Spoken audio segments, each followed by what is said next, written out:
Fais briller sur nous ta face,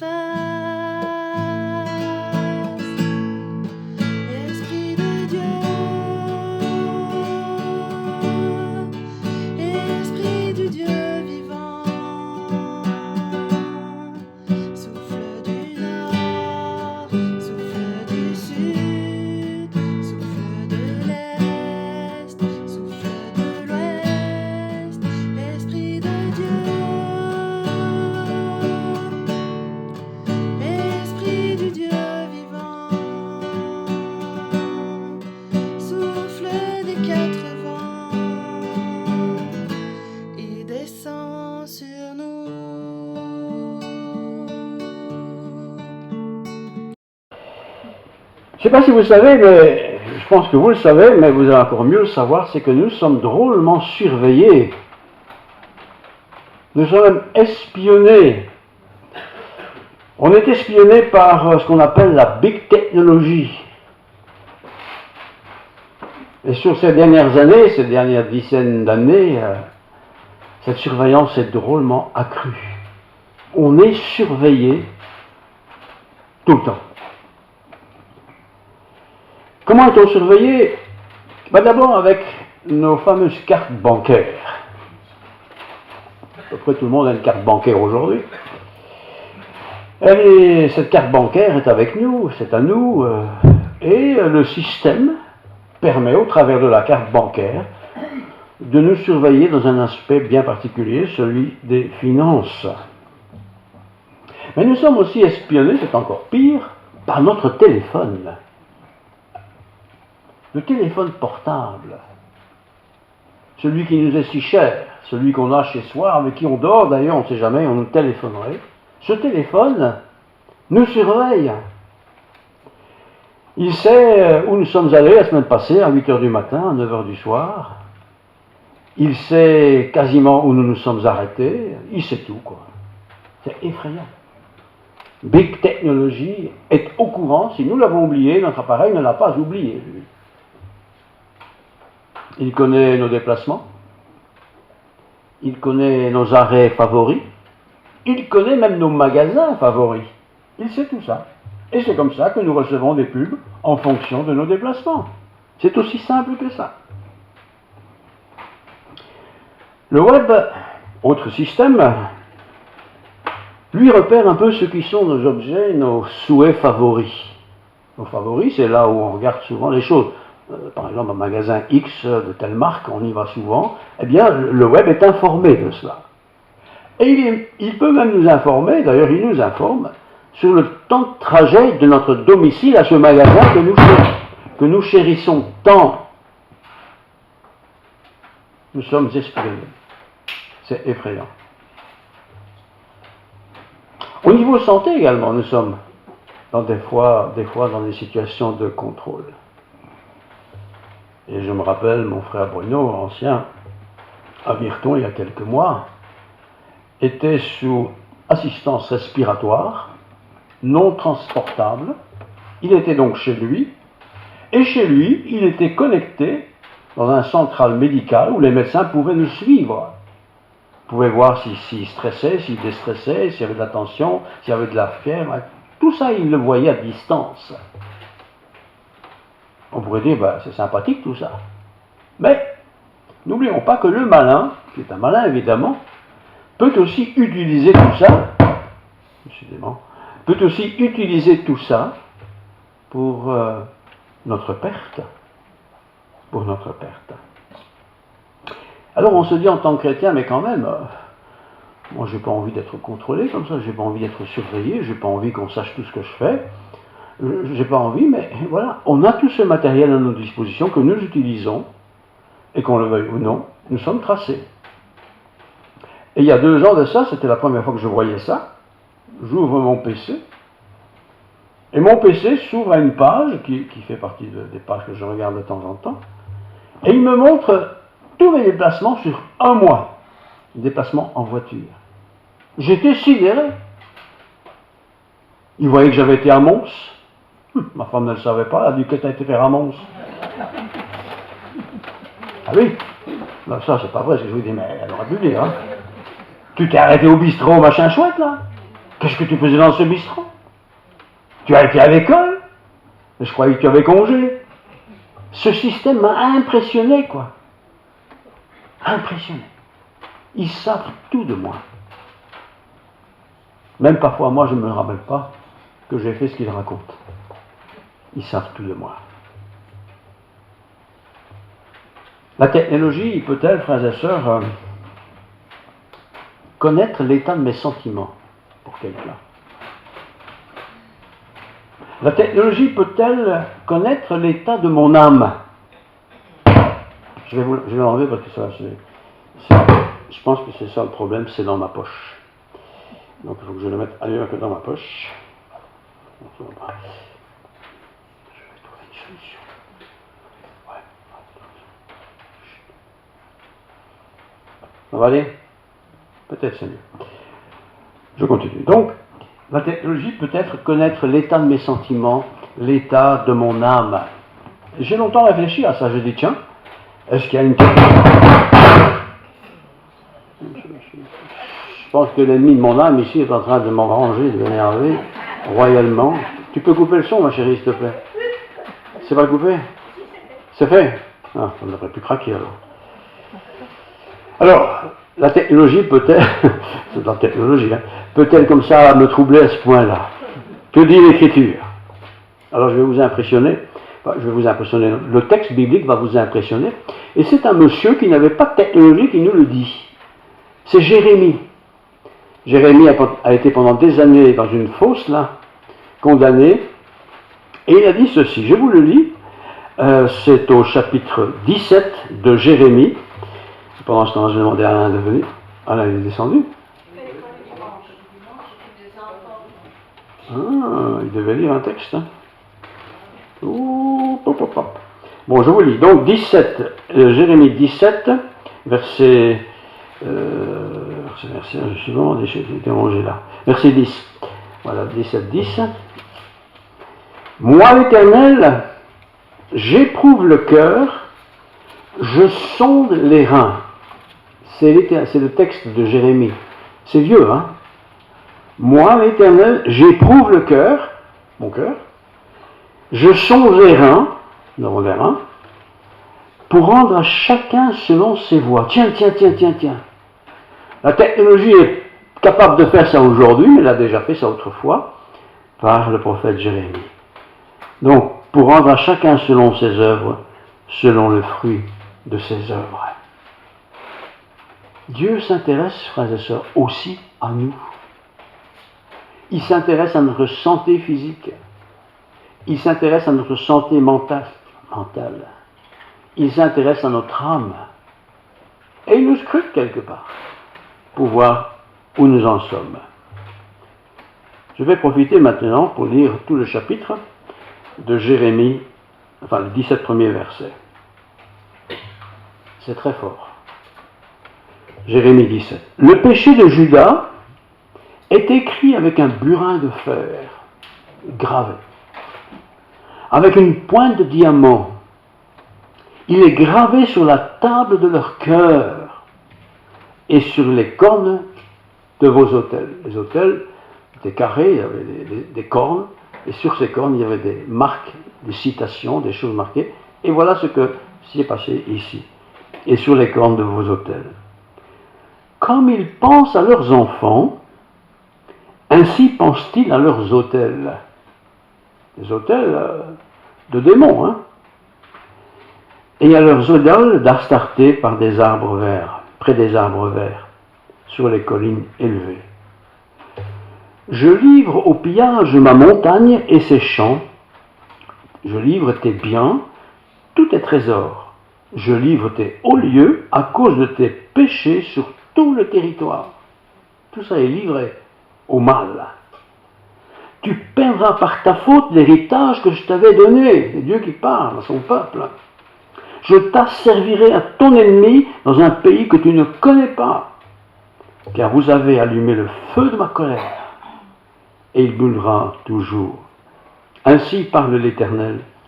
Maudit soit l'homme qui se confie dans l'homme, qui prend la chair pour appui et qui détourne son cœur de l'Éternel. Cet homme, il est comme un misérable, dans le désert, et il ne voit point arriver le bonheur. Il ne voit pas arriver le bonheur. Il habite les lieux brûlés du désert, une terre salée sans habitants. Béni soit l'homme qui se confie dans l'Éternel, et dont l'Éternel est l'espérance. C'est tout le contraire. Il est comme un arbre planté près des courants d'eau, et qui étend ses racines vers les courants.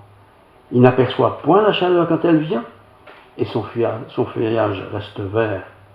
Dans l'année de la sécheresse, il n'a point de crainte, et il ne cesse de porter du fruit. Le cœur est tortueux par-dessus tout. Il est méchant. Qui peut le connaître? Moi, l'Éternel, j'éprouve le cœur, je sonde les reins, pour rendre à chacun selon ses voies, selon le fruit de ses œuvres. Comme une perdrix qui couvre des œufs qu'elle n'a point pondus, tel est celui qui acquiert des richesses injustement. Au milieu de ses jours, il doit les quitter, et à la fin, il n'est qu'un insensé. Il est un trône de gloire élevé dès le commencement, c'est le lieu de notre sanctuaire. Toi qui es l'espérance d'Israël, ô Éternel, tous ceux qui t'abandonnent seront confondus. Ceux qui se détournent de moi seront inscrits sur la terre, car ils abandonnent la source d'eau vive, l'Éternel. Guéris-moi, Éternel. Guéris-moi, Éternel, et je serai guéri. Sauve-moi, sauve-moi, et je serai sauvé, car tu es ma gloire. Voici, ils me disent, les autres, ils me disent, où est la parole de l'Éternel? Qu'elle s'accomplisse donc. Et moi, pour t'obéir, c'est Jérémie. Je n'ai pas refusé d'être pasteur. Et moi, pour t'obéir, je n'ai pas refusé d'être pasteur. Je n'ai pas non plus désiré le jour du malheur, tu le sais. Ce qui est sorti de mes lèvres est présent devant toi. Ne sois pas pour moi un sujet d'effroi. Toi, mon refuge au jour du malheur. Que mes persécuteurs soient confus, que je ne sois pas confus. Qu'ils tremblent et que je ne tremble point, moi. Fais venir sur eux le jour du malheur. Frappe-les d'une double plaie. Quelle lecture, quel passage. Ce Jérémie, qui lui-même est dans la souffrance. On raconte qu'il a été enfermé pendant des années dans ce puits, ne pouvait pas en sortir. Et il a continué à être le prophète. On venait le consulter, sans doute en cachette, et il racontait de la part de Dieu ce qui était le méchant, ce que Dieu était en tant que bon Seigneur. Dieu, frères et sœurs, dans ce texte, on voit qu'il est connecté à notre cœur. Dieu sait aussi tout de moi. Pas besoin de le cacher, pas besoin de tricher. Il voit tout. Il voit tout ce que je fais. Il sait tout. Il entend tout. Il connaît tout de moi. Pas besoin de tricher avec Dieu. On peut tricher avec les autres, mais pas avec Dieu. Dieu ne se trompe pas dans l'analyse qu'il fait de moi. Il ne se trompe pas quand il inscrit dans son ordinateur les données me concernant. Oui, les gens peuvent conserver toutes les données de nous. Nous savons ça. On est fiché, etc. Mais Dieu, lui, il y a quelque chose de bien plus que cela. C'est l'état de mon âme, mon être intérieur, ma personne, celle qui vivra pour l'éternité. Bien sûr, les faits que Dieu souhaite que nous pratiquions, que nous vivions, ce sont des faits salutaires. Non pas des faits comptables. Tu as fait ça, c'est bien. Mais il veut que nous fassions, accomplissions des vœux, des actions, des services, des comportements qui glorifient son nom. Et Dieu prend note de tout ça. Non seulement il prend note, il le sait, il l'enregistre. Et quand nous serons devant lui, il nous montrera, il nous rappellera, avec précision, je suis sûr, tout ce que nous avons fait de bien, tout ce que nous avons fait de mal, quand nous nous présentons devant lui, on ne le verrait pas parce que c'est effacé, c'est pardonné, ça n'existe plus, ça n'est plus dans l'ordinateur de Dieu. Ce sera un moment chouette lorsque nous quitterons cette terre un jour et que nous serons devant le Seigneur. C'est pas vrai pour tout le monde. C'est pas vrai pour tout le monde. Parce que ceux qui nous contrôlent dans la vie, ils savent tout de nous. Ils savent aussi les bonnes choses que nous avons faites, mais ils savent aussi les mauvais endroits où je suis allé. Ils savent aussi avec qui je fréquente. Ils savent tout. Et ils peuvent manipuler ces humains puis ne sont pas forcément des gens amoureux de nous. Dieu, non, c'est tout le contraire. Dieu, dans sa nature, veut sauver tous les hommes. Dieu veut sauver tous les humains. Absolument, il le veut. Il ne les a pas créés pour qu'ils meurent. Il les a créés pour qu'ils vivent. Mais avec Dieu, c'est la différence, c'est qu'il nous laisse libres. Il ne s'impose pas dans ma vie. Il ne me séquestre pas dans ses retraits, dans ses cachots. Non, pas du tout. Pas du tout. Des virus, nous connaissons tous un peu ce que c'est. Il y a des virus présentés comme éthiques. C'est bien. Et ces virus qui sont bien le sont pour certains, mais pas pour d'autres. Qu'est-ce qu'il y a dans mon ordinateur que quelqu'un d'autre ne pourrait pas voir? Qu'est-ce qu'il y a dans mon ordinateur que ma femme ne pourrait pas voir? Ou mon mari, ou mes enfants, ou mes parents? Ou un frère et une sœur dans la foi? Qu'est-ce qu'il y a dans mon ordinateur? Toutes ces machines, toutes ces installations, ils peuvent tout voir de mon ordinateur. Je répète, ils peuvent savoir où j'ai été hier, à telle heure. Tu étais sur la route à tel endroit. C'est enregistré. Ils le savent. Plus besoin de tricher. Mais si le monde le sait avec sa machinerie, vous pensez bien que Dieu le sait aussi. Où étais-je hier, avant-hier, hier matin, hier soir? Et non seulement il sait les endroits où je suis, mais il sait aussi ce qui se passe dans ma tête, dans mon cœur. L'ordinateur ne sait pas encore ce que je pense dans mon cœur. Mais Dieu le sait. Dieu le sait quand j'ai envie de faire le bien. Dieu le sait quand je veux aider quelqu'un. Et quand je l'aide. Quand je prie pour quelqu'un, Dieu le sait. La machinerie de Dieu est tellement plus puissante que celle des humains. Alors, les virus éthiques, les virus spirituels ou spiritueux, nous guettent tous. Et on n'aimerait pas, bien sûr, j'insiste un peu, on n'aimerait pas, bien sûr, que lorsque nous nous présenterons devant Dieu, tôt ou tard, ils doivent nous montrer, voilà, André, tu prêches là. Regarde un peu ce jour-là, la veille, là. Ce que tu as fait, ce que tu as dit, ce que tu as pensé, où tu es allé. La honte, l'humiliation. Alors que mon Dieu, c'est quelqu'un qui veut m'élever, je serai humilié. Mais dit l'Écriture, il est bon d'être humilié. Alors bien sûr, la première fois que j'ai vu sur mon ordinateur un résumé d'un mois de mes déplacements en voiture, je me suis dit, mais comment ils peuvent trouver ça? C'est pas croyable. En plus, c'était juste. Je me dis, mais si Dieu fait la même chose avec ce qui se passe dans mon cœur, sur un mois, une semaine, un jour, qu'est-ce que tu as pensé là? Ah oui, là, tu as pensé bien faire, c'est bien. Mais là, une heure après, tu as peut-être maudit ton voisin parce qu'il faisait du boucan avec sa tondeuse un dimanche matin. Dieu sait tout ça. Il sait ce qui se passe dans mon cœur, dans mon âme. Tout, absolument tout. Ah, je t'aime, mon frère. Alors, en réalité, tu penses tout à fait le contraire. Dieu le sait. Dieu le sait. Ma petite chérie, je t'adore. Tu parles, hypocrite, va. Dieu le sait. C'est effrayant. Mais Dieu le sait. Bien sûr, on peut dire, je ne vais pas y penser, je vais oublier, je vais faire autre chose. Le problème, c'est que l'ordinateur, on n'efface pas ça comme on veut. Même il y a les boutons généraux, comme ça on peut effacer. Ça, on ne le voit plus à l'écran. Mais il paraît que c'est toujours dans l'ordinateur jusqu'à la fin de nos jours. Enfin, la fin de nos jours de l'ordinateur en tout cas. Et quand je me présenterai devant Dieu. Verset 14. Le prophète Jérémie dit, « Guéris-moi, Éternel, et je serai guéri. Sauve-moi, et je serai sauvé, car tu es ma gloire. » Honnêtement, aujourd'hui, faisons une petite enquête discrète comme ça autour de nous, nos enfants en particulier. Qu'est-ce qui fait ton bonheur? C'est plus la copine ou le copain, mais c'est mon PC, c'est mon smartphone, là, le dernier, là. Tonnerre, ça marche! C'est leur Dieu. Vous pouvez aller où vous voulez, tout le monde a son truc dans l'oreille, quoi. C'est leur Dieu.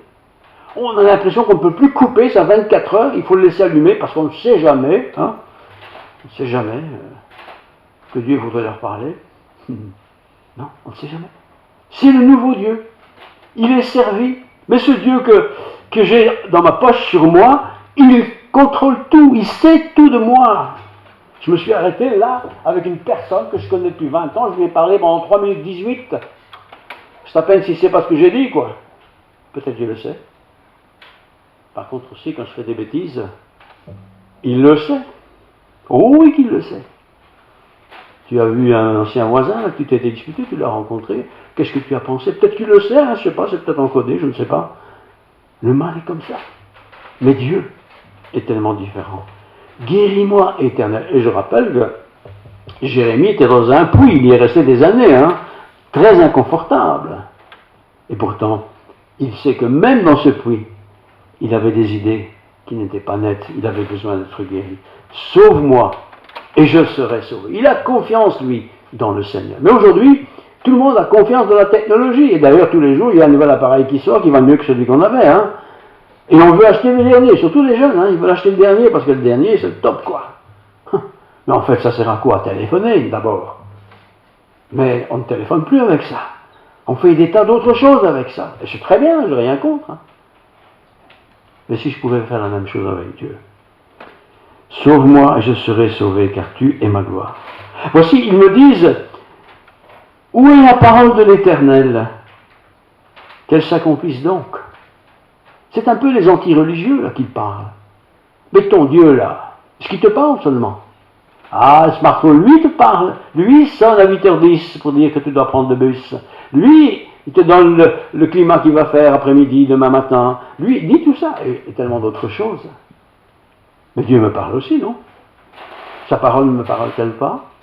Avec peut-être plus d'authenticité, de vérité. Et moi, toujours Jérémie, pour t'obéir, je n'ai pas refusé d'être pasteur.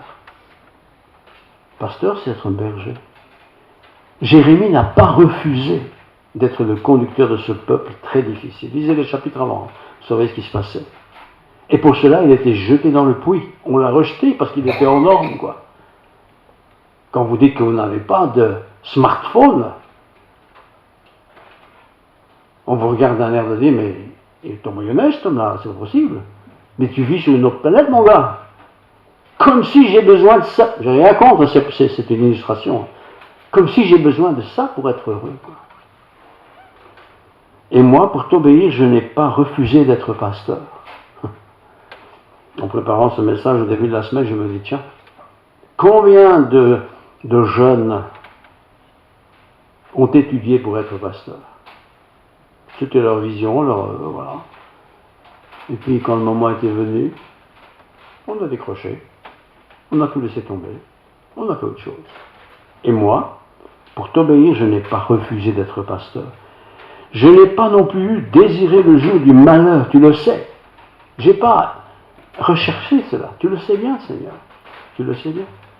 Ce qui est sorti de mes lèvres est présent devant toi.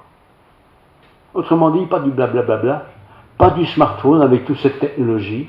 Ce que je dis, c'est ça qui est ma vie, c'est juste et c'est comme ça.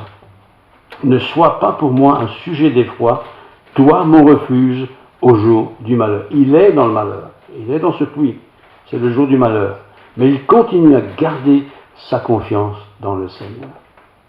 Frères et sœurs, je m'encourage, je nous encourage tous à manifester notre intérêt pour la bienveillance de Dieu.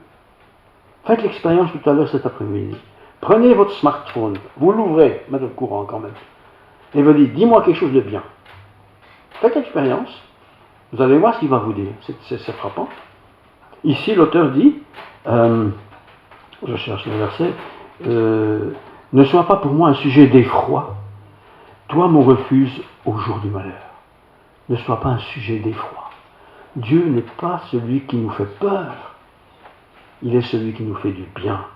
Oui, mais que mes persécuteurs soient confus et que je ne sois pas confus. Autrement dit, que ta parole impressionne ceux qui ont mis leur confiance dans une parole qui est de l'homme. Ta parole, Seigneur, qu'elle puisse être vraie, authentique. Qu'il tremble et que je ne tremble point.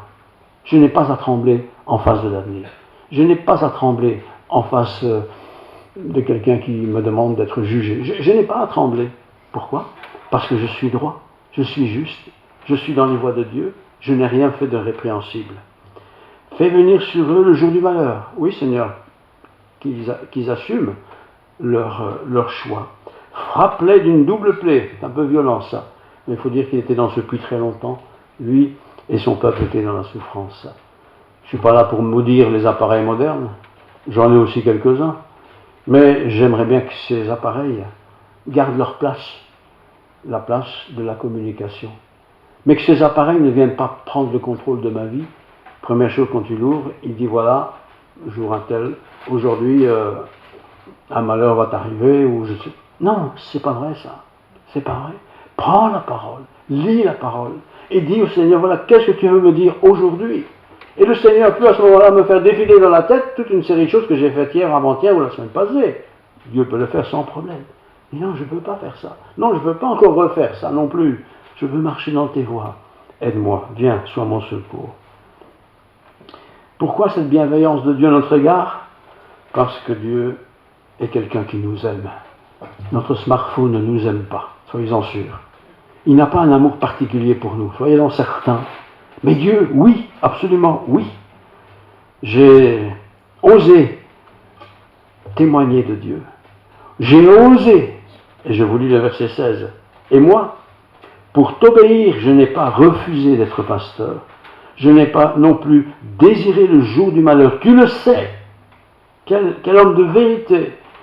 Ce qui est sorti de mes lèvres est présent devant toi. Cependant, il était dans ce puits des semaines et des semaines et des années. C'est horrible, sans pouvoir sortir. C'était la sanction de Dieu, mais non pas la sanction contre le prophète, mais la sanction pour ce peuple tout entier qui, au travers de ce prophète, a dû découvrir que ce peuple ne marchait pas bien. Alors tous nos appareils, eh bien c'est très bien, mais que ces appareils ne viennent pas conduire, mener notre vie là où on n'aimerait pas aller. Parce que dans ces appareils, il faut quand même le dire, hein, j'en profite, on peut tout voir, on peut tout regarder, personne ne saura jamais rien, sauf l'appareil et ceux qui conduisent ces appareils. Et puis Dieu aussi, Dieu sait tout. Il sait où j'ai été, ce que j'ai lu, ce que j'ai regardé, ce que j'ai fait, ce que j'ai dit. Il sait tout. Alors, j'ai pas envie non plus que les gens qui consultent ma vie puissent savoir ce genre de choses. J'ai besoin, moi aussi, de changer de vie. Que mes persécuteurs soient confus et que je ne sois pas confus. Qu'ils tremblent et que je ne tremble pas. Fais venir sur eux le malheur, frappe-les d'une double plaie. Je dirais presque, pour traduire ça autrement, que toute leur machinerie tombe en panne et que nous puissions retourner vers des vraies valeurs, la parole de Dieu, l'Esprit de Dieu. Et le peuple de Dieu se réunit aujourd'hui partout dans le monde. Et nous avons tous ce même désir sans doute d'être agréable au Seigneur. Et je termine par un verset de Matthieu 28. Voilà, Matthieu 28, verset 20. Allez, verset 19, faites de toutes les nations des disciples, les baptisant au nom du Père, du Fils et du Saint-Esprit, et enseignez-leur, important ça, à observer tout ce que je vous ai prescrit. Et voici, je suis avec vous tous les jours, jusqu'à la fin du monde. Je pense que le Seigneur n'est pas souvent avec moi quand je chipote avec cet appareil. Je ne m'y retrouve jamais. Je suis un peu bête. Par contre, quand je lis la parole de Dieu, quand je la sonde, quand je parle avec d'autres de Dieu, c'est tellement différent, c'est tellement bienfaisant, c'est tellement épanouissant. Ces machines, c'est très beau, elles sont de plus en plus modernes, enfin, on sait tout ça, et tu as à peine acheté un machin qui est déjà démodé, il faut acheter le suivant, vous savez ça comme moi, mais tout ça, c'est rien ça, c'est du vent ça. Après tout, qu'est-ce que tu ne m'as donné, Seigneur? Oui, et je termine. Je suis espionné, je dois le savoir. Oui, je suis regardé avec ces machines. Oui, je suis observé. Oui, je suis critiqué. Il y a des caméras partout. sur la route, dans les magasins, chez les voisins. On me voit tout le temps, vous aussi. On me voit tout le temps. Mais c'est jamais pour mon bien.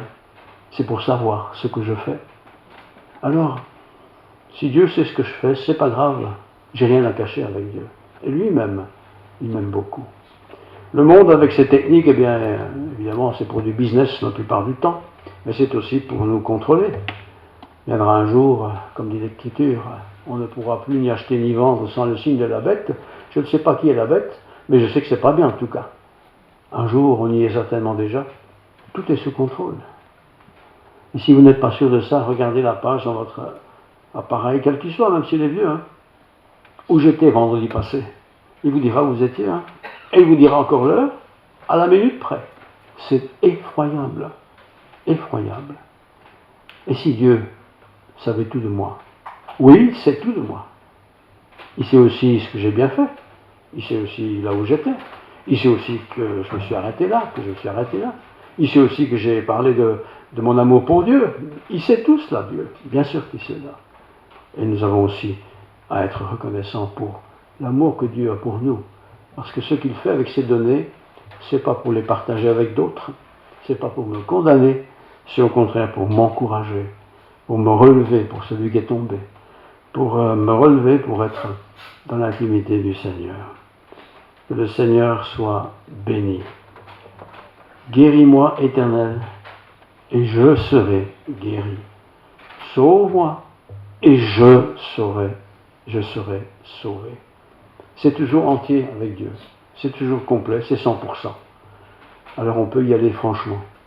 N'allons pas, et je termine vraiment, n'allons pas consulter toujours ces appareils, mais confions-nous au Seigneur. Prions.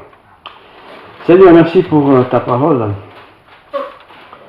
Cette technique moderne nous impressionne, et elle a certainement beaucoup de bonnes choses, évidemment.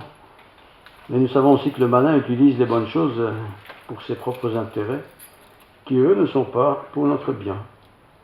Par contre, Seigneur, toi, qui entends mes prières, qui entends nos supplications, qui écoute nos rencontres, qui est là au milieu de nous, tu veux le meilleur pour nous. Le meilleur, c'est ce qui est excellent. Tu ne veux pas la médiocrité. Tu veux que nous soyons bien, que nous soyons heureux, épanouis, que nous soyons grandissants, que nous soyons fortifiants. Oui, tout ça, tu le veux et bien d'autres choses encore. Merci. Merci, Seigneur, pour ce temps passé ensemble. Que cette journée tout entière soit pour la gloire de ton nom. Que nous puissions tout faire pour que tu sois béni. Que nous puissions marcher dans tes voies, tout près de toi. Que nous puissions, Seigneur, profiter de la communion fraternelle. Que toute gloire te revienne.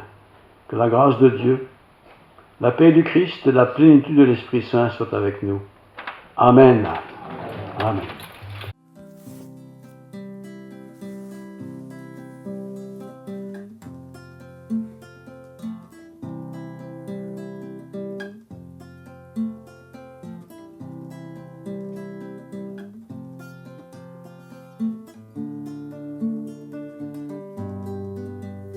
Quand je contemple ta sainteté et quand je contemple ta beauté et quand toutes les choses pâlissent à ta lumière,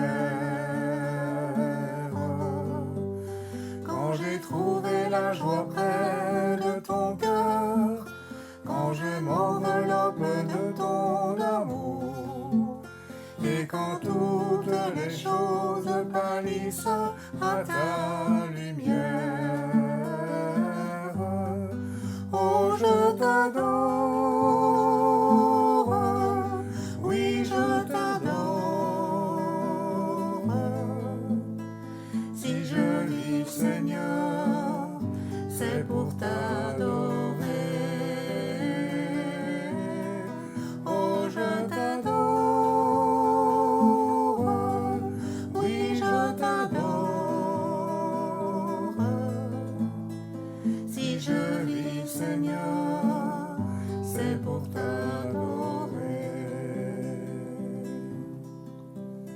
Quand je contemple ta sainteté et quand je contemple ta beauté et quand toutes les choses pâlissent à à ta lumière. Quand j'ai trouvé la joie près de ton cœur, et quand l'enveloppe de ton amour, et quand toutes les choses pâlissent à ta